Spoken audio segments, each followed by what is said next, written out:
আপনারা সবাই জানেন যে সাংবাদিক সম্পাদক মাহমুদুর রহমান সাহেব উনি একটি মামলায় জামিন চাইতে গিয়েছিলেন, তারপর উনি কারাগারে আছেন। এই ঘটনা সবাইকে আপনাদের অনেককে দুঃখ দিয়েছে, কাউকে ক্ষুব্ধ করেছে। আপনাদের কাছে মনে হয়েছে যে এরকম একটা ছাত্র জনতার বিপ্লবের পর আসা সরকার, এই সরকারের সময় কেন ফ্যাসিবাদ বিরোধী লড়াইয়ের অন্যতম অগ্রনায়ক মাহমুদুর রহমান ভাই কেন এখানে কারাগারে আছেন। তা আমি আপনাদেরকে একটু ব্যাখ্যা করি বিষয়টা। প্রথমেই বলে রাখি, আমি ওনাকে খুবই শ্রদ্ধা করি।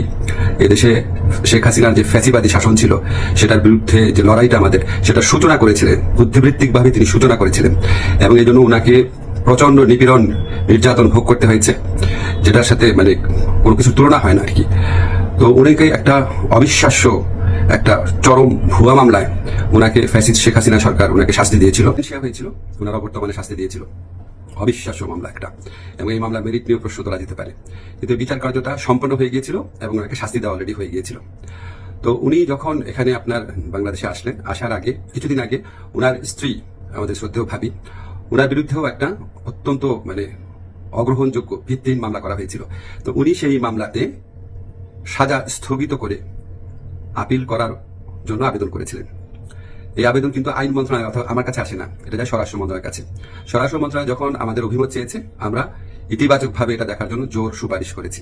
আমাদের এই সুপারিশের ভিত্তিতে মাহমুদুর রহমান ভাইয়ের স্ত্রী সাজা স্থগিত করে ওনাকে আপিল করার সুযোগ দেওয়া হয়। মাহমুদুর রহমান ভাই যেই মামলায় শাস্তি পেয়ে আজকে জেলে আছেন, এক্স্যাক্টলি এই মামলায় আরেকজন বরেণ্য সাংবাদিক শফিক রহমান, ওনারও সাজা হয়েছিল। উনি ঠিক একইভাবে মাহমুদুর রহমান সাহেবের যে স্ত্রী আছে, উনি যেমন আবেদন করেছিলেন যে সাজা স্থগিত রেখে আপিল করার জন্য, উনি একইভাবে সেই আবেদন করেছিলেন। আমাদের আইন মন্ত্রণালয়ের মতামতের ভিত্তিতে শফিক রহমান সাহেবেরও সাজা স্থগিত করে ওনাকে মুক্ত মানুষ হিসাবে আপিল করার জন্য যে ওনার যে আবেদনটা ছিল সেটা অ্যাপ্রুভ করা হয়। মাহমুদুর রহমান ভাই এটা করেন নাই। আপনারা সবাই জানেন ওনার অত্যন্ত স্ট্রং আত্মসম্মান বোধ, উনি খুব দৃঢ়চেতা মানুষ, খুবই দৃঢ়চেতা মানুষ, প্রচন্ড দেশপ্রেমিক মানুষ। হয়তো ওনার এই সমস্ত ব্যক্তিত্বের কারণে উনি মনে করেছেন উনি কোনো সাজা স্থগিতের আবেদন করবেন না, বা হয়তো যে কোনো কারণে হোক আমি জানি না, উনি সাজা স্থগিত রেখে মুক্ত মানুষ হিসাবে আপিল করার কোনো আবেদন করেন নাই। ফলে এটা করার কোনো রকম স্কোপ কোনো মন্ত্রণালয়ের কোনো সরকারের ছিল না। উনি ওনাকে যেই আদালত এই ভুয়া মামলাতে ওনাকে শাস্তি দিয়েছিল, উনি সেই আদালতে জামিন চাইতে গেছেন।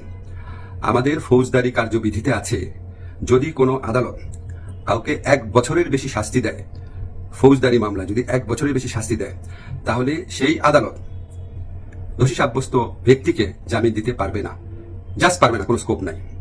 কিন্তু তার চেয়ে যে বড় আদালত, অর্থাৎ মহানগর দায়রা জজের আদালত, সেখানে যদি পরে আবেদন করা হয় তাহলে সেই আদালত জামিন দিতে পারবে।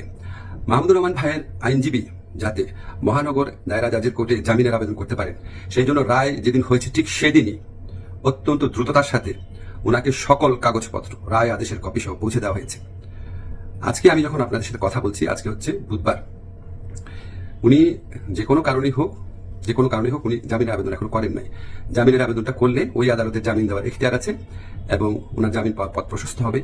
উনি মুক্তভাবে ওনার যে দেশপ্রেম থেকে, দায়িত্ববোধ থেকে, উনি ওনার সাংবাদিক হোক বা বুদ্ধিজীবী হোক বা ওপিনিয়ন মেকার হোক, উনি ওনার ভূমিকা পালন করতে পারবেন অচিরে, সে প্রত্যাশা করছি। আমি শুধু আপনাদেরকে একটা জিনিস একটু বোঝার জন্য অনুরোধ করছি।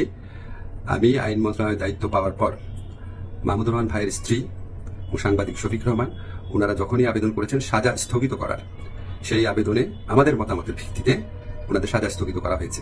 মাহমুদুর রহমান ভাই আবেদন করলে অবশ্যই আইন মন্ত্রণালয় থেকে ওনার সাজা স্থগিতের জন্য আমরা সুপারিশ করতাম। আমরা সেই সুযোগ পাই নাই, এখানে আমাদের কিছু করার ছিল না। আমরা মনে করি যে মাহমুদুর রহমান ভাই উনি যত তাড়াতাড়ি, আমরা বলতে আমি নিজের কথা বলছি, যত তাড়াতাড়ি মুক্ত হয়ে আমাদের এই দেশ করার যুদ্ধে ওনার জায়গা থেকে নেতৃত্ব দিবেন, তত এটা দেশের জন্য মঙ্গলজনক।